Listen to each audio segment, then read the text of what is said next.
వివాదాల సుడిగుండంలో తండేల్ సినిమా చిక్కుకుంది. తండేల్ సినిమాతో మత్స్యకారుల మనోభావాలు దెబ్బతినేలా చేశారని ఆగ్రహం వ్యక్తం చేశారు. 22 మందిని పాకిస్తాన్ జైలు నుంచి తీసుకువస్తే ప్రేమ కథ సినిమా తీస్తారా అంటూ ఆగ్రహం వ్యక్తం చేశారు. 22 మంది కుటుంబాలకు ప్రేమ లేదా అని ప్రశ్నించారు. పాకిస్తాన్ జైల్లో ఉన్న మత్స్యకారులను విడుదల చేయించడానికి ఫిషర్మెన్ నాయకులు కాళ్లు అరిగేలా తిరిగారని గుర్తు చేశారు. జైలుకెళ్లిన వాడు హీరోనా, జైలు నుంచి విడుదల చేసిన వారు హీరోలా అని మత్స్యకార నాయకులు ప్రశ్నిస్తున్నారు. ఈ సినిమాలో real hero YS Jaganmohan Reddy అని కొనియాడారు మత్స్యకార నాయకులు.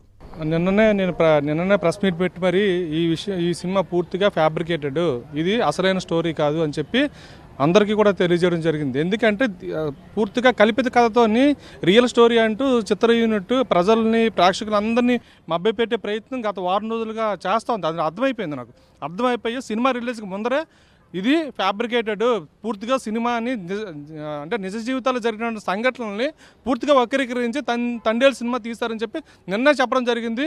నిన్న చెప్పాను, ఈరోజు ఉదయాన్నే చూశాను. ప్రీమియర్ షో చూసేటప్పుడే మొత్తం వీళ్ళు ఒక ఎమోషనల్ టచ్, మత్స్యకారుల జీవితాలతో చాలా ఎమోషనల్ టచ్ ఉన్నటువంటి ఒక సంఘటనని పూర్తిగా కమర్షియల్ ఆస్పెక్ట్స్లోని డబ్బు సంపాదన చేయంగా ఒక లవ్ స్టోరీ తీసుకొని మా తాలూకా సెంటిమెంట్స్ని, మా తాలూకా ఆచారాలని, మా తాలూకా వ్యవహారాలని, మా తాలూకా కష్టాలని, ఉత్తరాంధ్ర ప్రజలు మత్స్యకారులు పడుతున్న బాధలన్నింటినీ పూర్తిగా విస్మరించి తండేల్ సినిమా నిర్మాణం చేశారు. వీళ్ళు తండేల్ సినిమా నిర్మాణం ఏంటంటే ఓన్లీ డబ్బు సంపాదన అనేది ఒక లవ్ యాంగిల్.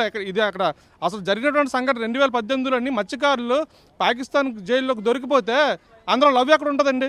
20 మంది మత్స్యకారులు జైలుకి వెళ్ళిపోతే ప్రేమించుకునే పరిస్థితి ఉంటుందా? సినిమా చూసిన తర్వాత చాలా బాధలు పడుతున్నారు. అంటే పూర్తిగా సినిమాను వక్రీకరించారు. ఇంకొక విషయం అండి, ఈ సినిమాలో ఏదైతే వీళ్ళు స్టోరీ లైన్ తీసుకున్నారో 22 మంది మత్స్యకారులు అరెస్ట్ అయితే 20 మంది మాత్రం రిలీజ్ అయ్యారు, ఇద్దరు రిలీజ్ అవ్వలేదు.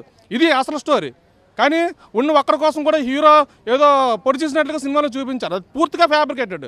రియల్ స్టోరీలోని వీళ్ళ కోసం కష్టపడిన వాళ్ళందరూ రియల్ నాయకులు ఎవరైతే ఉన్నారో వాళ్ళందరూ నాయకులు. వీళ్ళకి ఎవరైతే స్ఫూర్తి ప్రదాతగా ఉన్నాడో ఆనాటి ముఖ్యమంత్రి వైఎస్ జగన్మోహన్ రెడ్డి ఈ సినిమాకి నిజమైన తండేలు. అంతే తప్ప వీళ్ళెవరు కాదండి. కనీసం సినీ యూనిట్ దానికోసం పట్టించుకున్న దాఖలాలు లేవండి. వాళ్ళు నేను అంటే ఎవరైతే బాధిత కుటుంబంలో వాళ్ళు కూడా ఆ ప్రమోషన్కి వెళ్ళారు, వాళ్ళకి ఎవరికి కూడా దీన్ని పొలిటీషియన్స్ పేర్లు ఎవరి పేర్లు చెప్పొద్దని చెప్పారట. అంటే తీసుకొచ్చిన నాయకుల పేర్లు, ఎవరైతే కష్టపడారో వాళ్ళ పేర్లు ఎవరి పేర్లు చెప్పొద్దని చెప్పారట.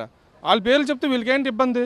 నిజంగా దీన్ని యథార్థ సంఘటనను యథార్థంగా తీస్తే నిజంగా ఇంకా మంచిగా కమర్షియల్గా సక్సెస్ అయ్యేది సినిమా. దాన్ని వక్రీకరించి లవ్ స్టోరీ చేసుకోవడం వల్ల మీకు బెనిఫిట్ ఏంటి? మాకు నిజంగా మీరు అలా తీసుంటే మా మత్స్యకారులు కూడా ఎంతో కొంత హెల్ప్ అయ్యి ఉంటుంది.